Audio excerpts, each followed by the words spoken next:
Welcome to week 5 of the Down East College Football Show. I'm Jacob Miller. That is Paul Phillips. We're here to talk all things ECU, all things college football, in what was an eventful week 4 and leading into what should be a spectacular week 5 of college football. One of the best weeks I've seen in a long time, maybe ever. First, we'll lead off with what happened in Dowdy Saturday night. Talk a little bit of what else happened in week 4. Give a little preview for the Army game coming up tomorrow night, 7:30 in the FIC. Give you our top 12s, talk a little about the slate, then give you our picks and Paul's jersey matchups there we of go. the week. Jaws Persies. Yep, that was talking's not my strong suit, buddy. But 13-34 BYU beats the Pirates at home.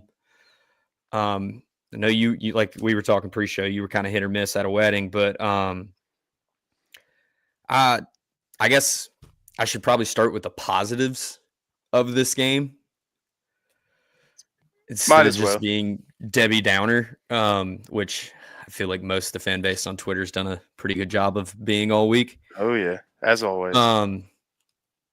418 yards of offense. That's pretty damn good. Yeah. I can't really complain about that. I thought the defense played pretty well for the most part until kind of late third quarter. First half, obviously they played really well. They held them to 6 points in the first half. I thought the red zone defense, something we actually talked about at the beginning of the year, would it be good this year with a bunch of new faces? It was really good in the first half. It looked pretty good. It looked pretty good in the first half. We had somewhat of a run game. Oh, yeah. A little outside zone action seemed to work a little bit. Guys are still blocking downfield on the edges. If you take away the sacks, I think we averaged about 4 yards per carry. Yeah. That's going to be needed. Still a little worried we don't necessarily have I don't think we need a bell cow, but a true, a guy you feel comfortable handing the rock off to 5-6 times in a row. Like, hey, we need to wind this game on down and just take control of the clock. But yeah, the running back by committee has worked. We got spoiled with the running back scenario from 3 years ago with Keaton and Rajay. Keaton left, but we still had Rajay all these years until 1,000-yard rusher. Exactly. But now, we have plenty of capable guys. Just I don't know if they're guys capable of toting the rock, like you said, 5-6 times in a row or in quick succession at least. And yeah, but I was still. All that being said, I was impressed with what Gunn did. I was impressed with what Montgomery did, especially on kick return. He had 2 long kick returns. Yep. The one that opened the game, and I think he had one later in the second quarter, if I'm remembering correctly. Sounds right. Drive ended, because the drive ended in a pick. Yep. We'll get into the bad because I could talk a lot about the bad. Yeah. I'll lead off with the bad just about the football team. That first pick, I've been praising Hauser all year so far, how he's seeing the field better. He's being more decisive. He's being more careful with the ball. What in the hell are you doing? He's covered by 3 guys. Throw the ball away. Live to fight another day. That ball needs to be in row Z. Yeah, that should have hit the tuba player in the head. Should have just flat out taken out the tuba player. He makes another one later that I'm sure we're all still a little frustrated at, but just you're inside the 20. A field goal would not have hurt there. Just throw the ball away because I'm pretty sure it was on third down. I think you're right. Things are a little hazy, but We had 11 penalties. And I want to say, don't quote me on this, 5 or 6 of them were false starts at home. That's can't be doing about that. Right. Yeah, no, you can't be doing that. It's inexcusable. Another guy that I've been praising the last couple weeks for being a little more creative, being a little more gutsy. JDB, what were we doing? What were we doing? What? I mean, what? Come on, and I'm not one of the guys that screen on 3rd and 7. No, you know why you run a 3 on 3rd and 7? Because they're protecting the line, and you're not going to beat them deep. What do you want them to do? Run 4 verts? They drop if they weren't in cover 1, which I'm going to get back to that. But if they weren't in cover 1, they were dropping 7, 8 guys or 6, 7 guys. Yeah. No, get blockers out. We have speed. Let the playmakers play. Leading into that, cover 1, you got to let the playmakers play. You got them in man coverage a majority of the night, and we took no shots. Nope. Zero shots. Is their secondary probably more physical? Yes. I mean, this is a great this is all prefaces with BYU is one hell of a football team. They're a physical football team. Especially on the defensive side of the ball. Yes, that defense is legit. It's going to cause problems in the Big 12. Don't think they're going to win it. We'll talk about the team that I think's obviously the leader in the clubhouse right now in a little bit. But just one time.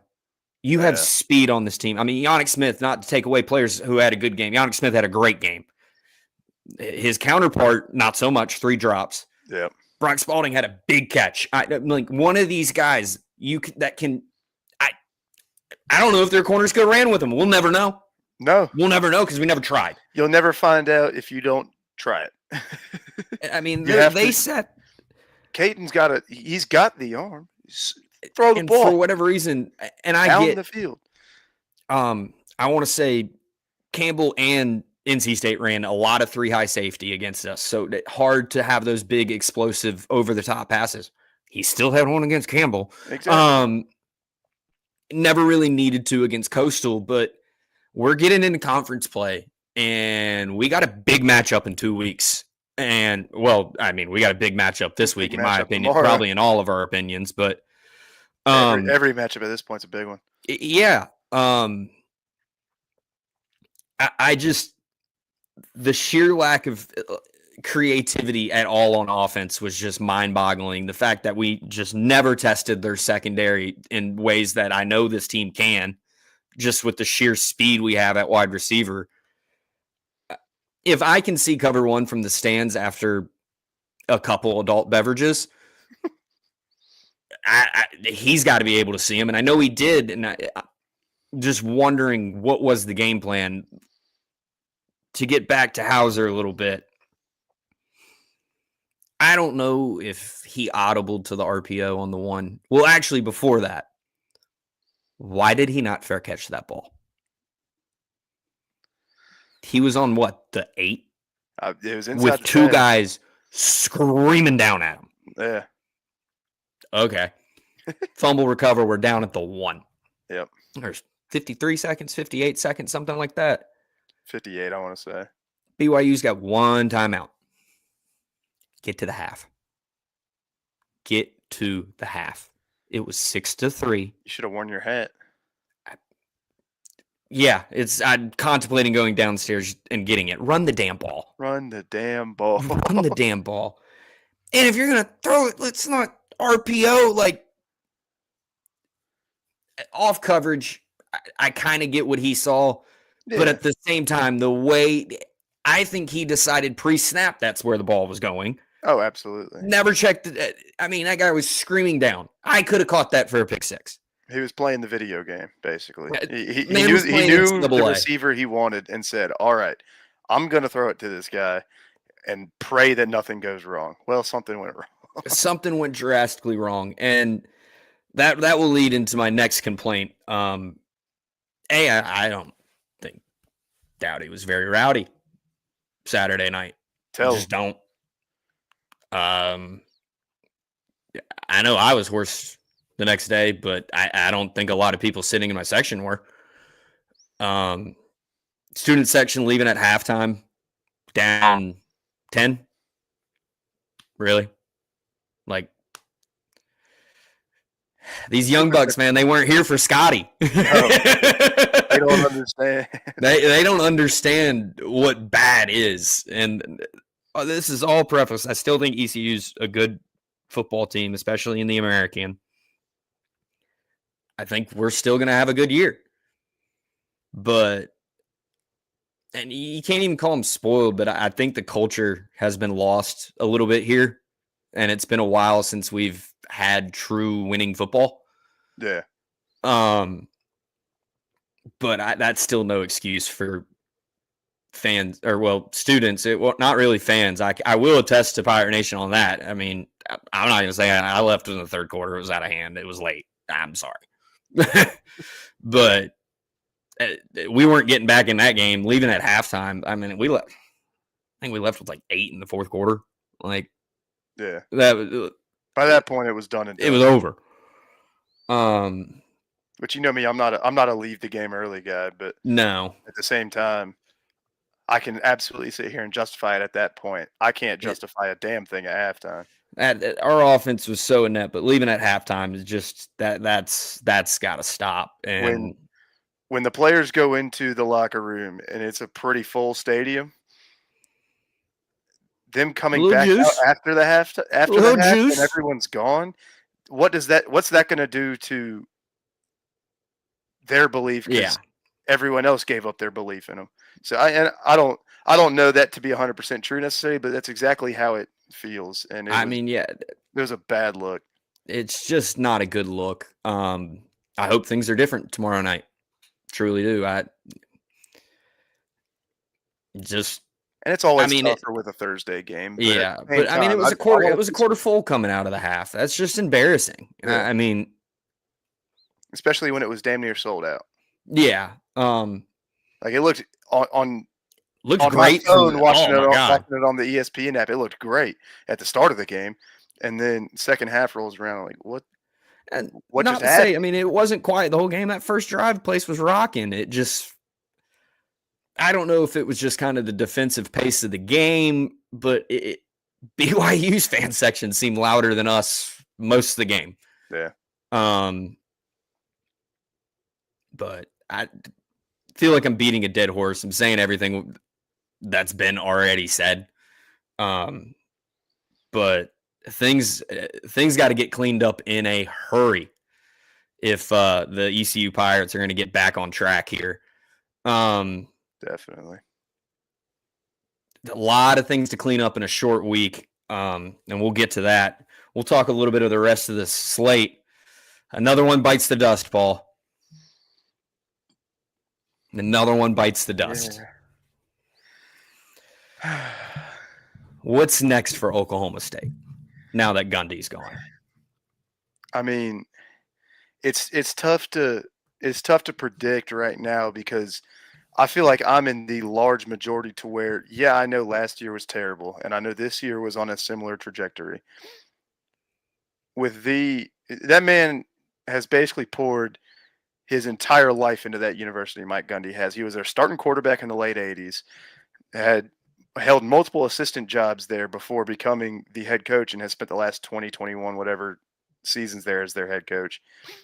For a guy that has given you, without question, the best run in school history, because before him, there wasn't a whole lot of success aside from Barry Sanders and Thurman Thomas.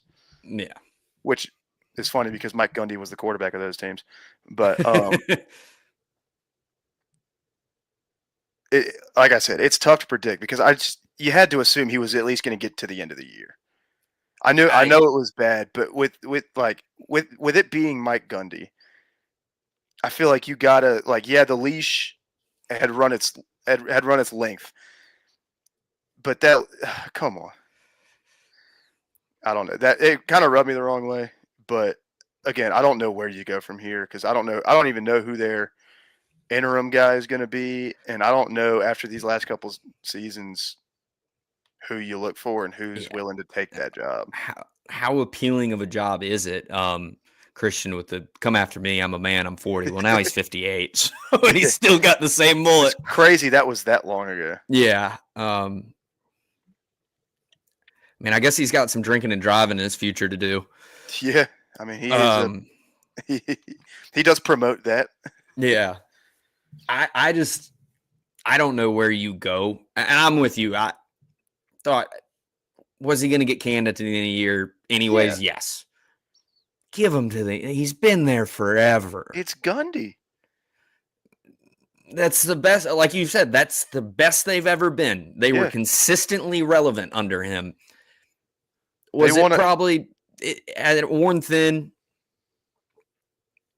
Yeah, a little bit, but I like what Christian's saying. Get him on staff at Georgia. I think low-key, offensive coordinator. Come on. All right. We'll get back to this. But I just if you're looking for a coach, if you're Oklahoma State looking for a coach, I just don't know who you go get right now.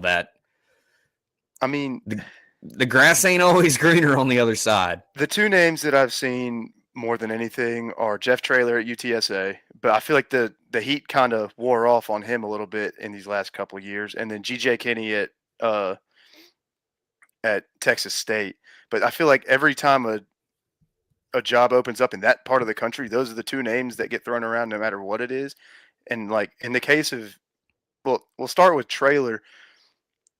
I feel like I don't know how incentivized he is to leave the state of Texas. Because he's a high school coach and legend down there. He's obviously built UTSA into what it is now. And I mean, is he gonna cross the Red River and go be on the wrong part of it, if you will, if you're a Texas native? And then G.J. Kinney was Tulsa's starting quarterback. I think he was Conference USA Offensive Player of the Year when he was playing at Tulsa. So are you going to go take over the job where your team or your alma mater that, quite frankly, isn't very good, just basically handed them their own rear end? Like, I feel like if G.J. Kinney goes to Oklahoma State, it's going to leave a lot of people close to him with a sour taste. So I don't know if either of those guys are the answer. I mean, I feel like they both succeed at least in some sort of measure, but I really don't know where you go, honestly. Yeah, it's going to be interesting. I think a lot of jobs are about to pop open here in the next couple of weeks. I think there's going to be some big time schools that are willing to throw some money around for some coaches. It's going to be tough for places like UCLA and Oklahoma State and Virginia Tech. UCLA is going to be especially tough. Yeah. Is it time to bury him? Dabo? Because I think it's time to bury him. Get the shovels out. Get the shovels out because Clemson is dead. Yeah, they are back to the Clemson that I grew up with. That was just not good. The Bowden era. They might be worse than those teams, dude. They got no juice whatsoever going on in that team. Dabo by the end of week 2 was already talking about, hey, if you want to fire me, fire me. If you hate winning, fire me. He hasn't won it all this season. He didn't he went to the playoff last year, won the ACC. Credit to him. Last year was not a team that looked like they were going to do that at all. And granted, again, credit to him, they turned it around, but you could see the writing on the wall for what this year was going to be. And it looked like they might have improved a little bit, but they didn't really get anybody. It's just all the players that were there last year got a year older. Yeah. I mean, it's kind of another situation, I guess, similar to Oklahoma State. Has the stick worn too thin? It has to. And I can't. He's got to recruit the portal. I can't remember which talking head said it, but a new start for him might be what he needs, with the team telling him you want a job here, you have to use the portal. It was Brandon and Ev on Unnecessary Roughness. Was it Unnecessary Roughness? Yeah. I knew I heard it somewhere. I've listened to a lot of crap this week. But see, I think they do have talent on across the field.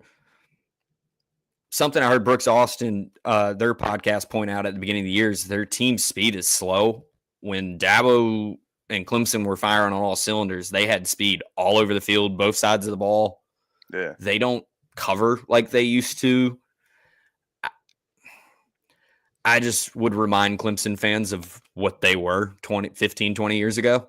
And it's another situation. The grass ain't always greener on the other side. No. But if this continues to go this way, Clemson is dead. If this continues to go this way, Dabo will be next. Yeah. But I think there's a team down in Gainesville that might try to snatch him up by the end of the year. It definitely wouldn't surprise me. I think if he gets fired, that's where he's going. That's my take right now. Yeah. I mean, I don't know really where else he would go. I don't know if there's going to be a higher profile job, but it's a matter. If you're Florida, do you call him? I think you're dumb not to. You might be dumb to do it. I mean, this current age of college football, he has shown very clearly that he is incapable of adapting to it, or at least refuses to. So, I mean, at this point, I feel like he doesn't even have it figured out yet, and so he's years behind plenty of these other people that could be potentially in line for that job, you know? So yeah. I mean, obviously it is Dabo at the end of the day, so you almost have to call him, but it's like it's kind of a damned if you do, damned if you don't situation where, like, okay, say Dabo gets to Florida and everyone's expecting him to be a changed man. What if he's not? Yeah. What if he's not a changed man and it's just he turned Florida into what Clemson became? Might be I feel like it might have passed him by. I feel like fair. I just feel like it might have passed him by to the point where I don't really know. Like if I was to take a guess, or at least if I was to say what I thought would be the best fit, it'd be kind of a lower level power conference school, or even a top G5 once one of them loses their coach. That Kansas State job might become open. Yeah, but I think. Just from a branding standpoint alone, Oklahoma State's a sexier job than Kansas State is. Oh, yeah. Yeah. No, you're not wrong there. I don't know why my head didn't go there first, but yeah, you're definitely not wrong there. I feel like it's going to be honestly, I think he'd fit pretty well at Arkansas. I feel like Arkansas would love him just because Sam Pittman's done. He's yeah. I think this is where it starts to go downhill for Arkansas. He honestly never really should have been hired there in the first place. Should have been fired. Yeah, I wish he was still our offensive line coach. Exactly. He was a great offensive line coach at Georgia. Yeah. It was a good time. Yes, sir. He was just never meant, at least at that time, to become a head coach, and he's been kind of chasing his own tail ever since. But we can move on from that. That was a long tangent about two coaching situations. Let's do Florida next. Okay. No, I'm kidding. I think the darling of the weekend was a team down in Lubbock, Texas. Oh, yeah. The Red Raiders, despite 20 million false starts, quarterback getting hurt. That Hammond kid, good last name. He was good. That was just a slugfest. Yeah. And I know it got away from Utah at the end, but good God, was that a physical football game. And if I were to tell you Texas Tech, if you were in a coma for 10 years and I told you Texas Tech just won a physical football game and on the road, I don't think you'd believe me. Yeah. That's not their identity. That oil money came through and bought them a defense, and it bought them the trenches is what it bought them. Yeah. I know you were really high on Utah. I remember you saying you thought this was their one slip-up spot. I thought this was their biggest chance at a oopsie daisy, for lack of a better term. And it was a little bit more than that. So I'm eating a good amount of crow right now. Yeah, I'm a little worried about the quarterback play. Yeah, that was because that's not really how Devin Dampier has looked for the vast majority of the season either. He was just all over the place. Like he couldn't place balls to open receivers. Like it was like he was just out of rhythm, and it was a horrible showing. It was not a great showing from him, but all the props to. I mean, I can't remember. I think they had 3 turnovers by the end of the day. But, I mean, just all the props to Texas Tech. They had 3 turnovers at halftime. There were 5 turnovers in that first half. Yeah. I mean, I'm with you. I think both these teams are still in great spots. Utah, even with the loss, I still think they're in a good spot. That win total at 7.5 is still sitting pretty, so I'm okay. I still like Utah going forth, but good. Texas Tech might be strong, buddy. Oh, they absolutely are. I think honestly, this very well still could be the matchup in the Big 12 championship game, unless I'm starting to get the juices flowing on TCU. Yeah, that's a good, a fun football team, but I think these two teams are still probably the class of the Big 12, but Utah just got exposed. And so I'm hoping, for my sake, considering I have the over on their win total, that they start to figure some stuff out and maybe make a couple changes so that way it's not like this every week where now that Texas Tech exposed them, every team's going to follow suit. Yeah. On to the other big game of the weekend, Oklahoma in a tight one against Auburn. Bit of a rough show. A bit. A lot of bit of a rough show. Still don't know how, and I want all bad things to happen to Auburn. Oh, yeah. At all given times. And I don't like Oklahoma either. Wrong shade of red. How in the world was that first touchdown not a scoop and score? He took 3 steps and then dropped the ball. If they'd have came out and said he was down, I would have been more okay with it than what they incomplete pass. Some of the still shots that I saw looked like it could have gone either way as far as that being a fumble or him being down. But still, in real time, I mean, to call it an incomplete pass, that's ridiculous. Is absurd. And then obviously, I mean, there was the penalty at the end of the game, but Oklahoma's been a team I've started to get a little higher on. Haven't believed in Auburn. I think we saw why. I mean, Jackson Arnold was running for his life most of the night. Yeah. That's why as much of a ref show as it may have been, the right team probably won the football game. Oklahoma had 10 sacks. Is that right? Yeah. I think, yeah. I heard a stat that's more than 90 some odd teams in all of FBS have total on the season. Yeah, would not surprise me. As much as officiating didn't really help Auburn in certain scenarios, they sure as hell didn't help themselves either. No, not at all. That was. It's going to be interesting for Oklahoma going forward, though, because let me pull up their schedule. Because he's out for a month. Yeah. To be fair, Christian, what he said in the chat was that Dampier for Utah needs to stop holding on to the ball so long, which I agree. And in that same vein, Jackson Arnold probably was the main cause of about 4 of his own sacks. I feel like a lot of those were, he did kind of run like a chicken with his head cut off a little bit. Or he would stand there and yeah, and just get pummeled. Exactly. Well, I mean, even with him being hurt, they got a great defense. So they get Kent State next. They won't need Mateer there. Yeah, they shouldn't. Then we get the Red River shootout. There you go. At Texas, and that's where I get a little concerned. Still not sold on Texas at all. No. I think it's kind of dumb that he was flexing over. Who did they play? Sam Houston.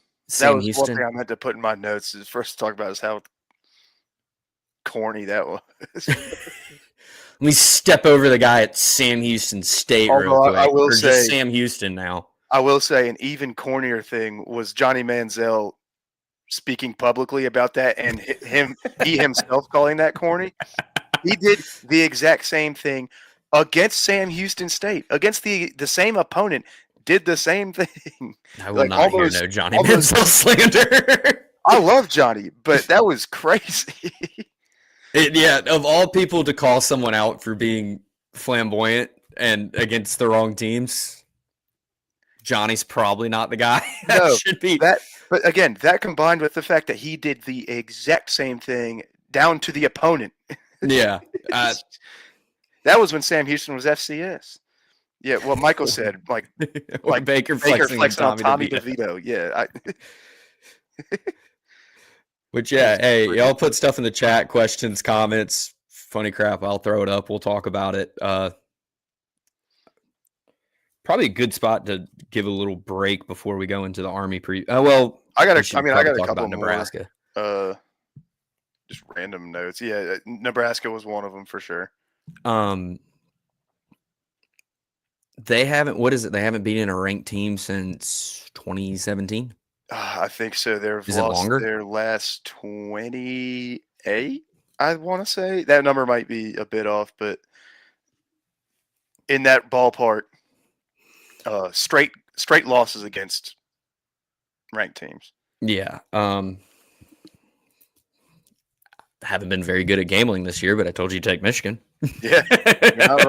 Did tell you to take Michigan. That Bryce kid can play. Yeah. But is Nebraska just capable of winning a big game? Are they the James Franklin of football teams? They might be.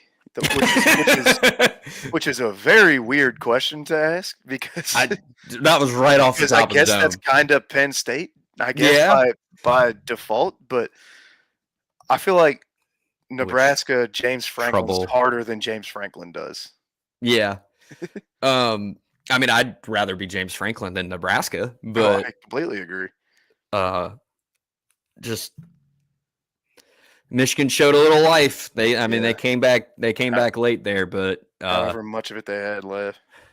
We'll see. I still think there's 3 teams in the Big Ten, and then there's everyone else. Yeah, I agree. We'll see if Indiana can become number 4. There's a clear top 3. Then there's kind of 1 or 2 behind them, and then it's just levels of suck behind those teams. I mean, that's if we want to just quickly touch on that. Indiana, yeah, turning Illinois into. We were both on the wrong side of that one. Yeah, that's I thought more of Brett Bielema's team. Indiana kind of had their way with them. Which I talked about how it was going to be a good quarterback matchup and everything. There was a good quarterback in the game. There was a good quarterback. His name was Fernando Mendoza. It could be her. You don't know. Well, I was about to say her name was like Fernando Mendoza. I was getting hard-hitting analysis. I was getting my syllables mixed up. Yeah, this is the good stuff right here. This is the good stuff. What else you got from week 4? I mean, Miami just handling business and then some against Florida. I mean, again, it's a carcass of a Florida team, but there's 2 wins. Yeah, still looking for that third one. And I had a couple others like TCU 35, SMU 24, and the last scheduled battle for the Iron Skillet, which is sad, just because I love a college football rivalry, especially when there's a wacky trophy. And so that one not being on the schedule past this year kind of sucks. And then Vandy in a game that they lost last year to Georgia State. This year hangs 70 on them, 70-21, your final score from Nashville. I thought that was funny. I guess that means they're probably going to lose to Alabama now, since last year they lost to Georgia State and beat Alabama. Yeah. So if they beat Georgia State, I mean, the tides are turning. That would be next week, wouldn't it? I do believe so. Huh. Be interesting them going. Yeah, it'd be going to be interesting them going to Tuscaloosa. I think they're ranked one after the other. I think Bama's 17 and Vandy's 18. That sounds right. To be honest, I didn't look at the AP poll this week. I looked at it on Sunday, and that was. Now I'm waiting for the real standings that come out. Which are the college top football 12s. ranking, or our top 12s. I mean, the real ones. Yeah, where's Army ranked this week? 13. I got them right at 13. Speaking of them, do we want to jump into it? Yeah, right before we jump into the Army preview, if you're on Twitter, give us a follow, like, retweet. Feel free to hit up the chat on YouTube. like, comment, subscribe, all that good stuff. If you're on Twitch, subscribe every week, Wednesdays, 8 p.m. We'll be right here. Enjoying those. I might be right here. I might be on that. Or you might on be that next futon with you. But one way or another, we will be live on X, YouTube, and Twitch. You can find all our links on Twitter. We'll get into tomorrow night's matchup, 7:30, Dowdy Fick. 4.5-point favorites, 53.5 is the total. This is a football club that has not been good against service academies. Yep. If you were to guess when the last time we beat a service academy at home was, when do you think it was? At home, I'm going to have to say it was against Army back in the early 2000s when they were in Conference USA with us. I couldn't tell you all the rest of that, but it was 2004. Yeah, that's Conference USA Army. Yep. So it's been a while. And is the Owen Dafford kick the last time we've beaten? Yeah, this is the last time we beat Navy.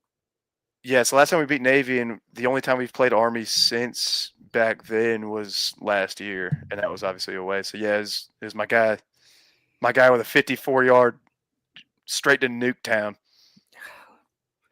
Had a good couch catch on fire that night. Bombs away, Owen Dafford. Obviously, you know you're getting from Army on offense. I don't need to tell you that. Yeah. They run the triple option. They have what looks like two quarterbacks. They might throw. One of them got hurt in overtime against North Texas. Yeah, I don't know what his status is. I think it was their main guy. I can't remember his name, but I was watching that overtime and saw him just. It looked fairly serious. I don't know if he'll be ready in a short week, so that's something. Either way, they ain't gonna throw the ball more than 20 times. Might not be more than 15. Christian, hell yeah, we burned that couch in the cul-de-sac. Yes, we did. From what I can tell in defense, they look pretty zone heavy. They don't run a lot of man, so it's more or less of what we've seen the majority of the year so far. Their corners look very beatable. North Texas torched them a couple times over the top. Yeah. Their defense looks flat beatable. I mean, that game was 21 spit at one point in the first half. Yep. And Army did something that most triple option teams can't do and kept status quo and came back in that football game. Yep. I mean, you know they're going to be disciplined. We got to match suit. We got to clean up a lot of crap from last week. And to quote one of my favorite Twitter followers, there's a lot of crap out there. And need a janitor, there's so much crap. So there's some stuff to clean up. What do you think about this matchup here? Obviously not last year's Army team, but well, I got some notes. I got some stats on this game. Statistics. My first note is just Army has been such a strange team this year. So basically, they beat a bad team, lost to a bad team, and then lost to a good team. They lost at home to Tarleton State to open the season, then went on the road to Manhattan, Kansas, and beat Kansas State, and then lost by a touchdown in overtime at home this past weekend in North Texas. So I have no clue what to think of this team, honestly, aside from what the stats tell me, which is basically offensively, they score 31 points per game compared to our basically 23. They have the fifth best rushing attack in the country at 312 rushing yards per game, which is just crazy. To our 117, which is honestly, when I saw that number, it was a little bit higher than I thought it would be. Just the way that we ran the ball, at least to start the season. Yeah. They do have the second worst passing attack in the country at 98, a whole 98 passing yards per game. Shocking. That's good for 135th best in the country to our 320 yards through the air every game, which is good for 14th in the country. So obviously incredibly contrasting styles offensively. the defense is where it gets a little interesting. So Army, while they score 31 points a game, they give up 33 a game to our 19 and a quarter, basically. So as far as scoring defense is concerned, at least so far throughout this season, and honestly, I would say we've two of ECU's games this season were against better opponents than a single team Army's faced all season. Obviously, those being BYU and NC State. But what's funny is the opponent yards per game. ECU is ranked number 54 in the country in opponent yards per game. Army's ranked number 55.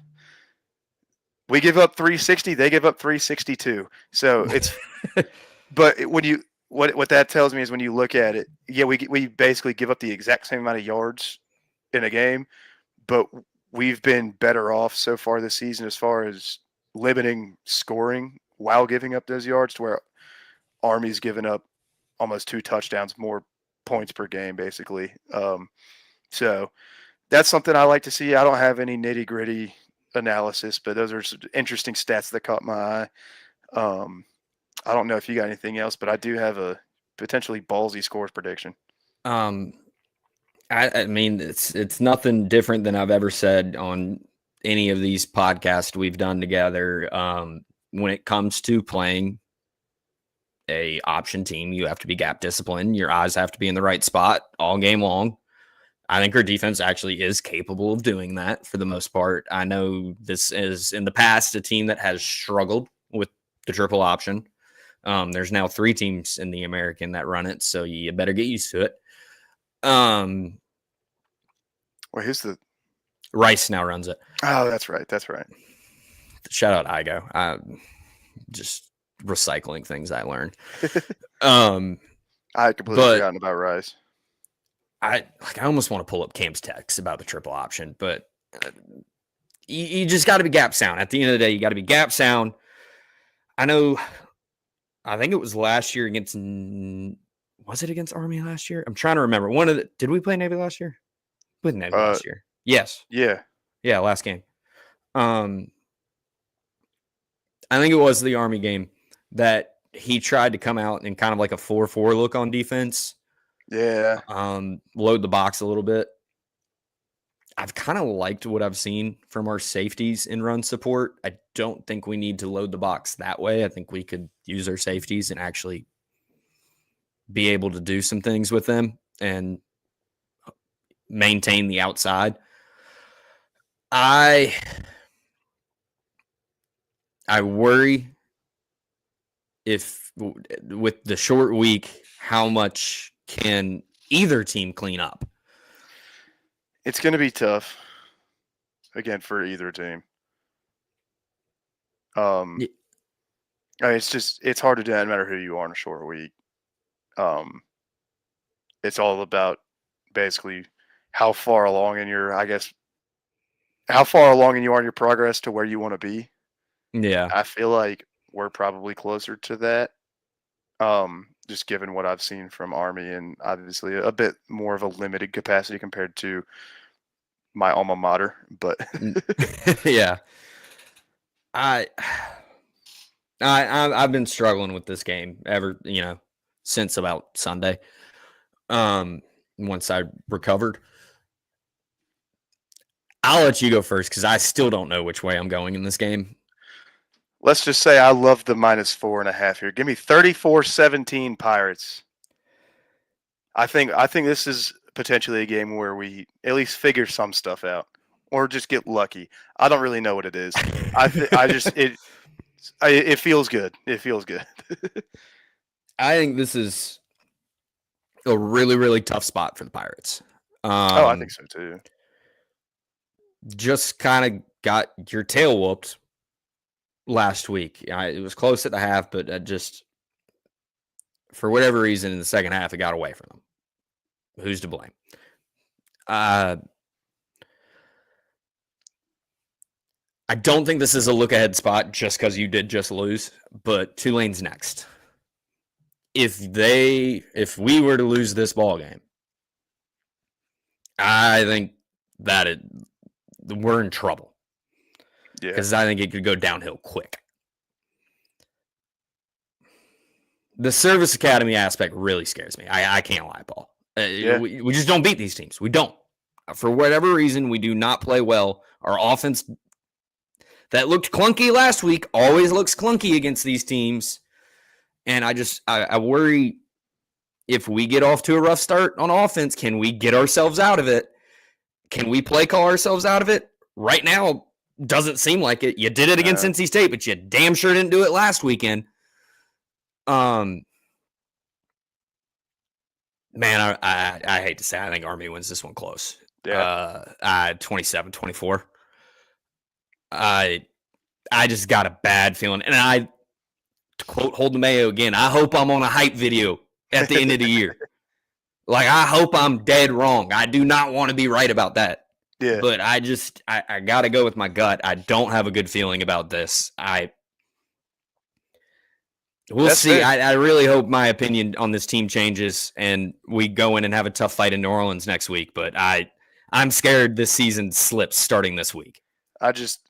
For whatever reason, I feel like this is going to end up becoming a monkey off the back game to where, yeah, we struggle with the service academies, but at some point the trend's got to break. Here's the thing, though. It's not even the service academy thing. We lose to Navy. Last year was the first time we had ever in our program's history lost to Army. We're 8-1 all time against Army. Give me that. Yeah. Come on. All right. Hey, I hope I'm wrong. I hope so. I hope I'm wrong. I hope I'm dead wrong.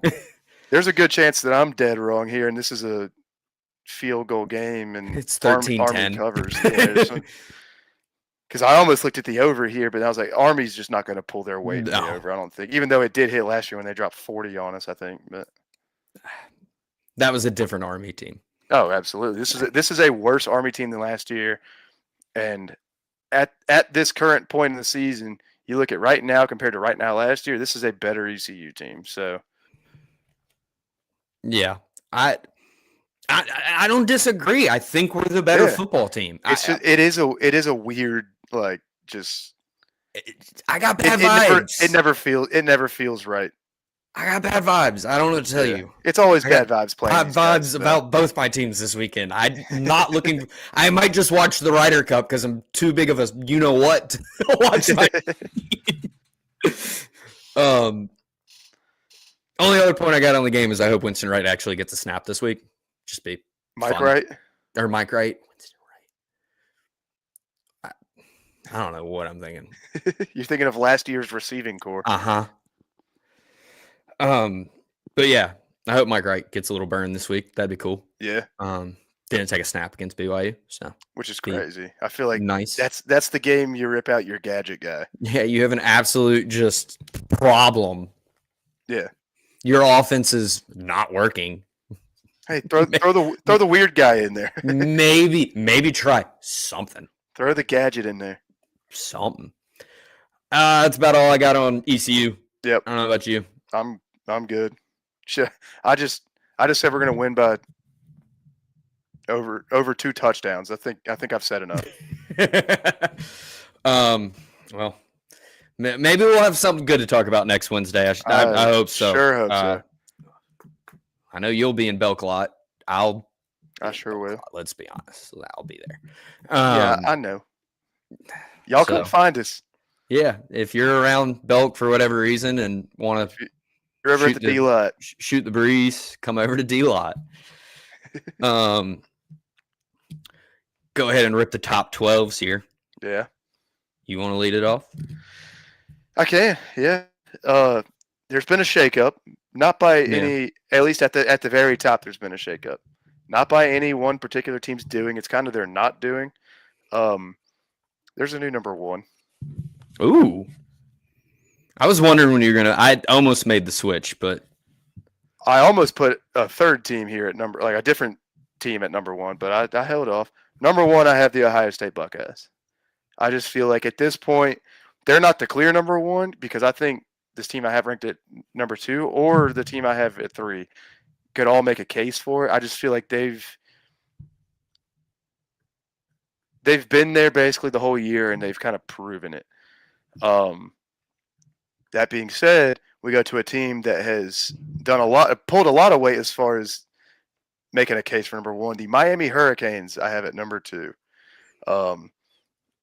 They just haven't really missed a beat this season.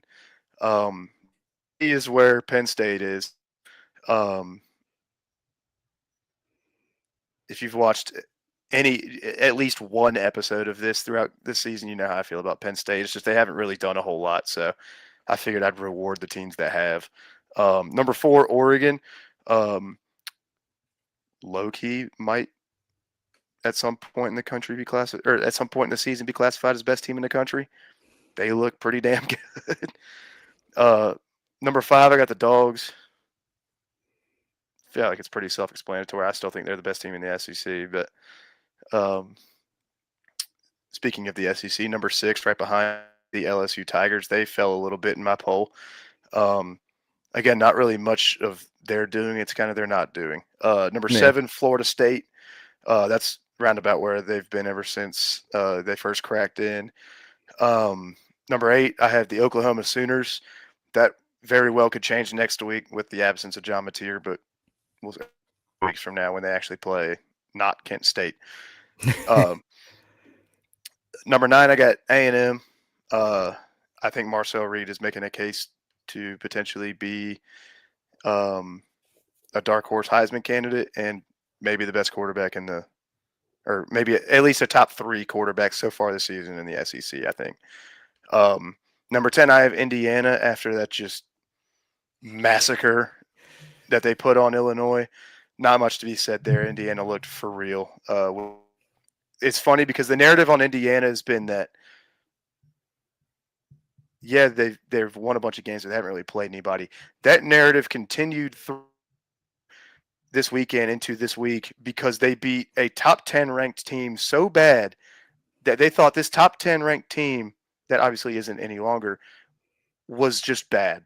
Illinois is a very good football team. Indiana beat the brakes off them. And then Texas Tech at number 11, bumping Utah out, just like Indiana did with Illinois. And then 12, Texas. I didn't really know what to do with 12, so I just kept Texas there. That's where I had them last week. Still not sold on them, but right now I don't know who I'd feel comfortable putting ahead of them. So that was a very long-winded way of spelling out my top 12, but there you go. Oh, so I kept our 7, 8, 9 are exactly the same. Really? Yeah. I still, God, I actually just moved a team while you were talking. Really? Yeah. I'm going to keep my top 2 is exactly the same. Penn State's still number 1 until proven otherwise. Might be this weekend. Ohio State number 2. They look solid. Like everything you said. I just can't fault the team for being good. Same with number 3, up 1 spot from last week, Miami. They're just good. Yep. Number 4, another team, Oregon. Yep. Just good. They moved up 1 spot. LSU, I dropped down 2 to number 5. I didn't want to shuffle them too far back quite yet. They got a nice matchup this weekend. Yep. More trouble in paradise for Lane Kiffin. We'll see. Number 6, the Dogs stay there. 7, 8, 9, same as Paul. I got Florida State, Oklahoma, and Texas A&M moving up 1 spot to number 9. Moving up 2 spots, I got Georgia Tech in the 10 spot. Keep telling y'all that's a good football team. It sure as hell is. Keep trying to tell y'all it's a good football team.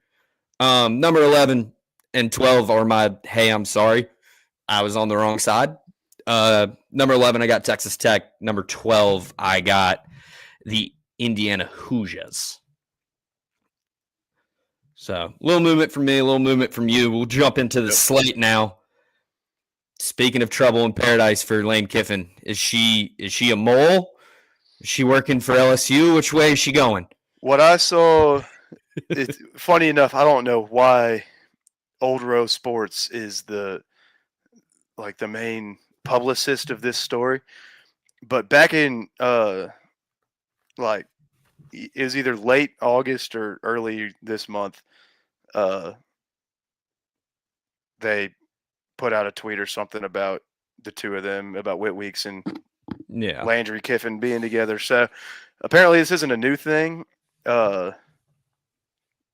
It's just new to, I guess, the public eye for the most part.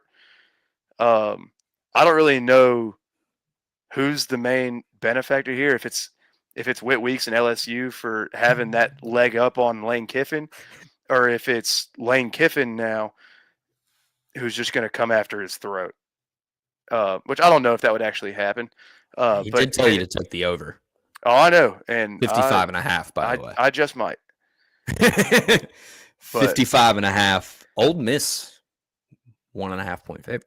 Yeah, I don't know if I'm buying that, but I don't love what I've seen from LSU. I don't either, but I mean, and that Clemson win gets worse and worse every week. I completely agree, but at the same time, do you like what you've seen out of Ole Miss more? No, because they've just cost me money at every damn turn. Well, there you go. They can't cover. No. They win. They just don't cover. Yeah, but it's like he's doing it on purpose. Yeah, I hate him. Hey, they got Trinidad Chambliss starting. What were you saying? Go ahead. I was just going to say, Ole Miss is starting Trinidad Chambliss at QB this week. Ferris State than the other kid. Oh, I know. It's just finally he's getting the start. What a game to get your first start in. Yeah. Coming from the D2 level. Hey, they got him at home. I don't know. I'm not touching that spread with a 10-foot pole. Not a chance. I think LSU wins. I don't know. I think so too. I think LSU's better than Ole Miss roster-wise. I think Ole Miss has got the better coach. Oh, if I'm being honest. I think so too. This game could go so many different ways, though.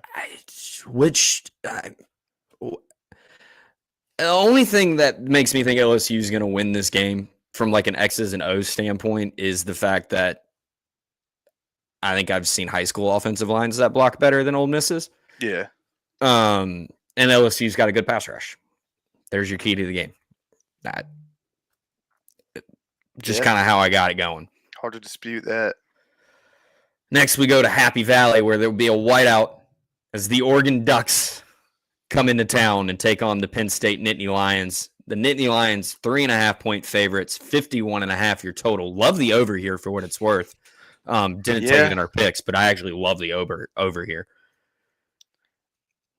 I think this could end up being the game of the season in college football. I think these very well could be the two best teams in the country. They're not ranked 1 and 2, but this has a sort of, at least in my brain, it has sort of a game of the century feel to it. Yeah. And I really don't have many notes on it aside from the fact that I'm juiced for this game. This gonna be a good way to cap off your Saturday. Obviously, you know me and my long time love for Oregon, just because I'm one of those kids that never fully grew out of his Oregon phase. And then Mom. But then I have a future on Penn State to win the national championship this year. So, but I think Oregon they've been doing it more quietly, but they've cemented themselves as a solidified top 3 to 5 team in the country. And this is why I was conflicted in my rankings. Give me the Ducks by 10. Oh, by 10? Give me the Ducks by 10. I don't like I don't love what I've seen from Penn State so far. Oregon can play, man. And he's got him fired. Dan's got him fired up. I love the Ducks here. Dante Moore has been playing very good football. The man might be the leader in the clubhouse for the Heisman right now. I don't even know if I can make a prediction on this game. You want to talk about not touching it with a 10-foot pole? I'm not touching this with. I don't think of the longest thing you can think of. Not touching it. Not touching it with that. I'm just. This is going to be a sit back, relax, and enjoy kind of game. Didn't take it in my picks, but I got a funny feeling it will be on my card by the end of the weekend. It will be in the account placed. I just feel like Penn State's physicality will, at very worst, keep them right square in this game. Yeah, but because give me the Ducks. When has Penn State ever played like a truly just like exciting brand of football? Never. They don't. I mean, no, that's not their MO. That's not Franklin's MO. But I feel like that's kind of what a lot of people's knock on them so far is that they've just gone out there and just handled business, but they haven't done it in a flashier, exciting way. Yeah. And so while I do think Oregon, gun to my head right now, Oregon would probably be the first thing that comes out of my mouth before I change it to Penn State. So I guess I would lean Oregon in this matchup, but also that's another thing is this is the whiteout game, right? Yeah. Good luck. That place is going to be loud. I think I saw Caleb Downs say that it underwhelmed him when he went there last year, but he can say whatever he wants. Do we have to talk about the other game? We do. Do we have to? Yep. Sure. You're going to do it right now because it's your team. Yep. The Alabama Crimson Tide heading to Athens, Georgia. Georgia 2.5-point favorites. 52.5 is your total. I am crapping down my leg. Yeah. I refuse to give a prediction on this game. Refuse. Will not. Let's just say I'm scared. In the next segment, we're going to revisit this game. So terrified. I just don't really see why. I don't care who their coach is. They still wear the same daggum jersey. Oh, I know. And this team, Georgia ain't good against Alabama. Historically, recently, in the future, I don't know. Thank God it's at home. Yeah, I mean, Carson Beck's not there to throw 2 picks in the first half. I don't know. I mean, that's one thing is that not only does Alabama have a new quarterback, but so do y'all. So yeah, I feel like it's a drastic. I'm not a Ty Simpson hater. I don't think he's that bad. See, I don't think he's that bad. I don't think he's that good either. I know it's against cupcakes, but he's looked a lot better the last 2 weeks. I like Gunnar Stockton more. Simply put. Tennessee threw the ball all over that defense. I am just terrified the same thing is about to happen. Then hand the ball off because look what Florida State did to Alabama. Fair. Georgia's going to run the ball. Oh, I know. You ain't got to worry about that. Again, it worked for Florida State. A lot of that was, again, quarterback runs, but Gunnar ain't Tommy, but no, he can run the rock. He can move. But even if it's just your basic handoff, like I don't know. I'm going to get back to this game in our next segment. Great. Keeping it in the SEC, Auburn Tigers coming off a loss, head to College Station to take on the Aggies. The Aggies 6.5-point favorites. Had to double check. I didn't pick this. 52.5 is your total. Yeah. I love the Aggies here. I think they can score on everyone. I love the over too. But yeah, this is absolutely A&M's game to lose. Coming into it. You with this Auburn team so far, you've seen flashes of what they maybe could be. They haven't gotten there at a consistent basis yet like A&M has. And I think A&M's better on both sides of the ball, and I don't really think it might be close score-wise, but just from a football standpoint, I don't think this is really a close game. I think A&M wins that one pretty comfortably. Couldn't have said it better myself. I like A&M in this spot. I just don't think Auburn has the firepower to keep up with them for 4 quarters. And yeah, next, go to the Big 12. TCU heads to Arizona State, darling of the Big 12 last year. They're 3.5-point favorites at home. 54.5 is the total. You're high on TCU. I am, but I'm also noticing Arizona State it looks like they might be getting their feet back under them after beating what I've still throughout this season. I'm going to revisit Baylor here in a minute, but what I think is a solid Baylor team. I don't think they're a great team.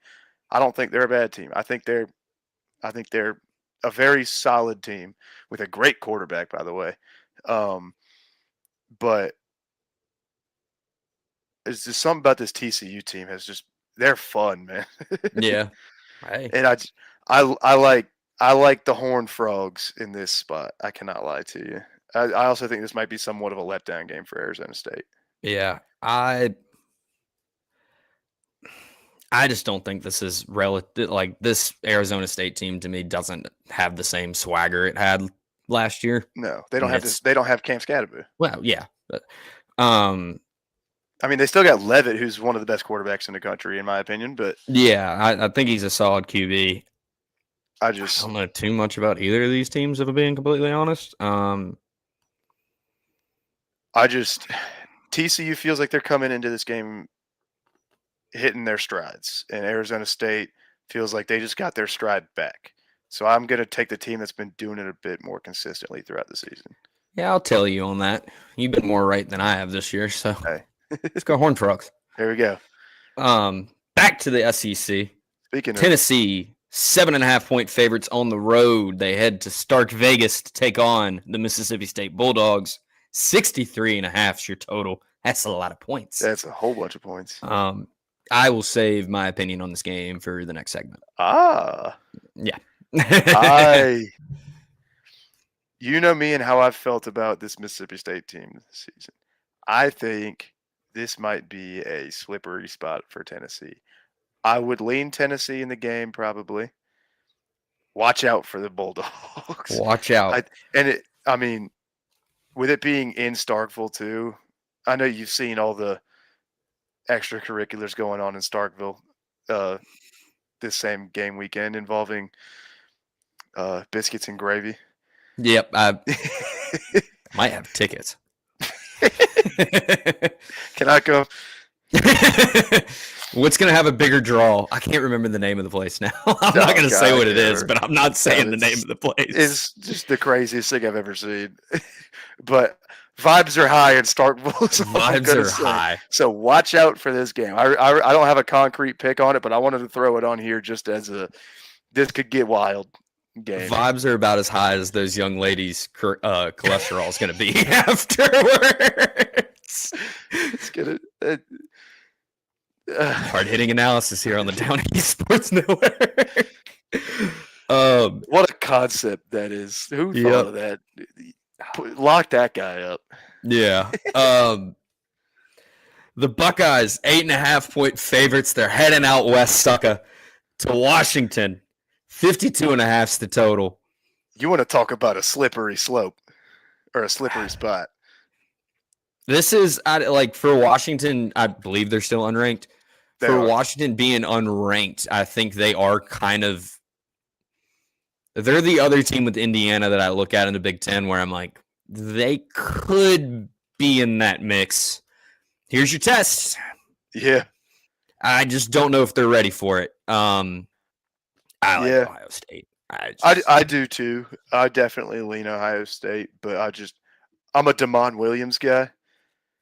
He's fun. He's had a couple, I guess, hiccups this season so far, but he's quite the wild card when it comes to quarterbacks. He's a true dual threat that I think could very well give Ohio State some problems early on in this game. It's just a matter of how soon Ohio State figures him out, basically. Yeah. Which I think they will, and I think they win the game. But these two teams in that environment in Seattle for this game, just watch out for Washington. Again, I lean Ohio State. I moved them up to number 1 in my poll this week. Maybe this was foreshadowing. Maybe I think Penn State's going to beat Oregon and Washington's going to beat Ohio State, and that's why I sagged Penn State a little bit and put Ohio State up to number 1. I might be playing mind games here. You never know. Man's playing chess, not checkers. I'm a wild card. You never know. Any more of the Week 5 slate you got there, buddy?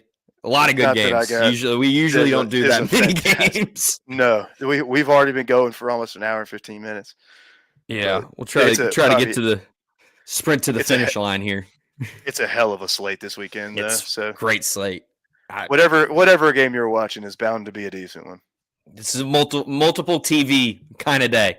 Oh, absolutely. This is a sports bar game. Sports bar weekend. Yeah. Let's go sports bar. No free ads. Picks and no free ads.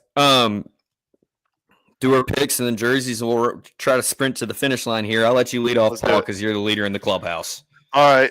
Last week, yet again, I went 3-2, like I've done every single week this season. This weekend, I feel like was the hardest so far to nail down. We're going to give it a try, see what happens. I'm 12-8 on the year. I'm in the green. Let's keep it that way. I mentioned we'd come back to that Baylor team. Minus 20.5 in Stillwater. I don't think Oklahoma State is going to have an ounce of energy to play this game. I think Baylor might trounce them.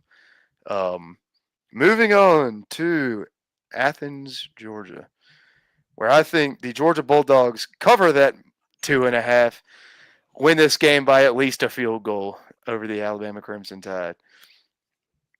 Moving on now to Indiana, Iowa. I'm about to do something so crazy. Did you hear the second team I said? Yeah. Over 48.5. They've hit 2 overs in a row. We're going for a three-peat against an Indiana team that just put 63 on Illinois. Yeah, give me the over if it's not even at 50. We'll see what happens. But in Iowa over is very sketchy, but I believe in Indiana to pull their weight. Extremely. Next up, we go to Winston-Salem, North Carolina, where Georgia Tech is a 13.5-point favorite at Wake Forest. Give me Georgia Tech. I think they win that game by at least 2 touchdowns. I like the pick. Yeah, I don't. Something tells me you'll be hearing that one from. The pick from my cohort here. And then wrapping it up in Hattiesburg, Mississippi, where Southern Miss is minus 4.5 against the ass-kicking chickens, the Gamecocks of Jacksonville State. I like Southern Miss in this spot.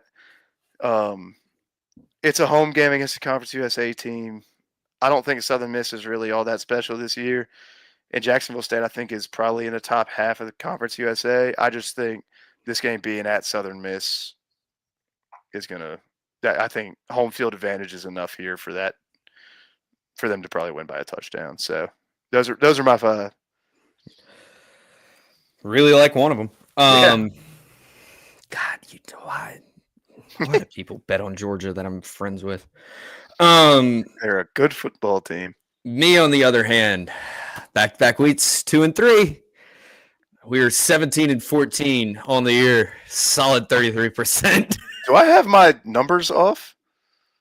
Or are you including all your picks from not just on the show? No, I'm 7-14. Oh, yeah, you said 17-14. At least that's what I thought. My bad. You said. 7-14. Like, Jesus Christ. My B. But no, you're good. I got it now. I am 7-14 on the year. 33%. Not doing very well. So we're going to go to some old trusties. I got 4 road favorites, which I don't love, and 1 home dog. Florida State, 6.5 points against Virginia? Really?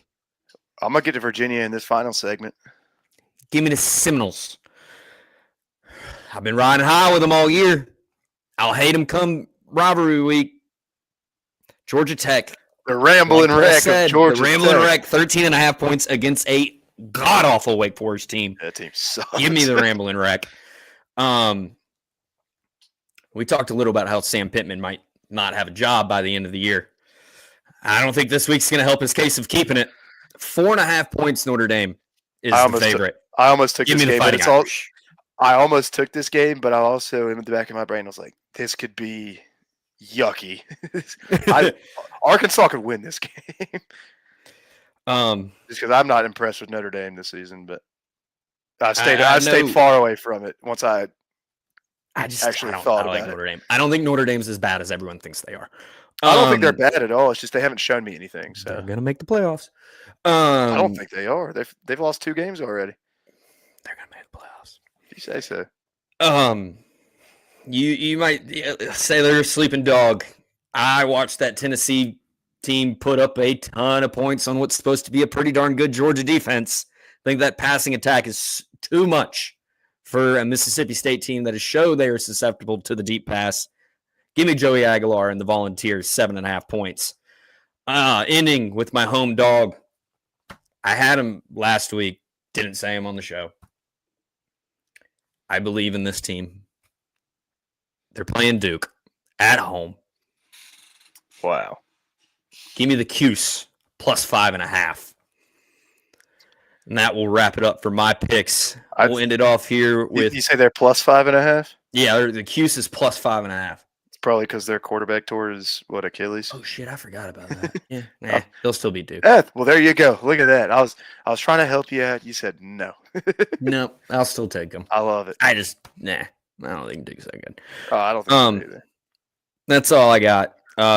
If you guys got more comments, put them in while Paul does his jerseys, and we'll read them out before we wrap it up here. But I'll let you take it over, dog. We start in Morgantown, West Virginia, where they're bringing out the 1965 throwbacks this week with this logo on the helmet. So good. So good. That's my uni of the week this week. A couple other random things. Obviously ECU going with the patriotic helmets this week. I think those are so sweet, and I'm probably going to go to UBE tomorrow and get me a mini helmet to go right alongside my throwback one. Speaking of Virginia, like I said, rocking 1995 throwbacks this week against the Seminoles. This coming Friday will be the 30th anniversary of Virginia beating what I believe was the top-ranked team in the country, Florida State, at least very highly ranked Florida State. I believe Virginia took over first place in the ACC with that win. Fun little throwback to, like, I guess what, Tiki Barber era Virginia, which is sweet. Yeah. Utah's going white out this week, full white out. It looks pretty sweet. Those Boise State hand-painted helmets I mentioned, those are finally coming this week against App State. Super sick. Go check them out if you haven't. I keep forgetting to pull up pictures of the stuff I'm talking about. Mississippi State is going white out against Tennessee with throwback helmets, which I think are going to be pretty sweet. And then you know me in Western Kentucky. Those are my guys. They put out a good helmet every single week. They're going tops down the side. I like it. My matchups, my uniform matchup of the week. There's not really a whole lot of good ones, to be honest. At least none that caught my eye. While I do think this game's going to be a blowout, considering it was just in my picks, Baylor Oklahoma State is going to look pretty good. I think that green on that bright orange, there's something about it. It's going to look like the woods out there. Couple old head matchups. Alabama, Georgia, obviously. That's it. I do have in parentheses, though, unless Georgia wears black. I swear to God. If y'all are wearing black jerseys, that's going to... No. That's not allowed. I might be taking that pick off my... We'll lose by 40. And then I put it under the old heads matchup. Louisville Pitt is just so Big East. That just screams. And so it's not a basketball game this week? It very well could be. This might as well be Seton Hall, Providence. But that's gonna be nice to see. And then there's a couple of color overload games which I've started to like when looking at these. Georgia Tech Wake is just gold on gold on gold. Akron Toledo, those are just two Navy and gold schools. And Liberty, Old Dominion, just every shade of blue imaginable. And we got two colorblind games. Wazoo with the Washington State Cougars against the Colorado State Rams. That's a classic red-green right there. There you go. And then found out earlier today that blue-purple is a tough one. So UCLA Northwestern is an interesting one. That's all I got. An added category. I'll keep coming up with them every week. The colorblind game of the week is going to be my favorite one, I think. I like it. Well, that about does it here for us at the Downey Sports Network. YouTube, like, comment, subscribe, Twitter, hit the follow button. It's free. Retweet, like, it's free. If you're on Twitch, hit the subscribe button. We do this every Wednesday at 8 p.m. Whether you like college football or ECU, we're down to talk both. Whether you don't like either, just come hang out. Yeah, just come hang out. That does it here for the Down East Sports Network. I am Jacob Miller, and that is Paul Phillips, and we will see y'all next week. Take care, folks.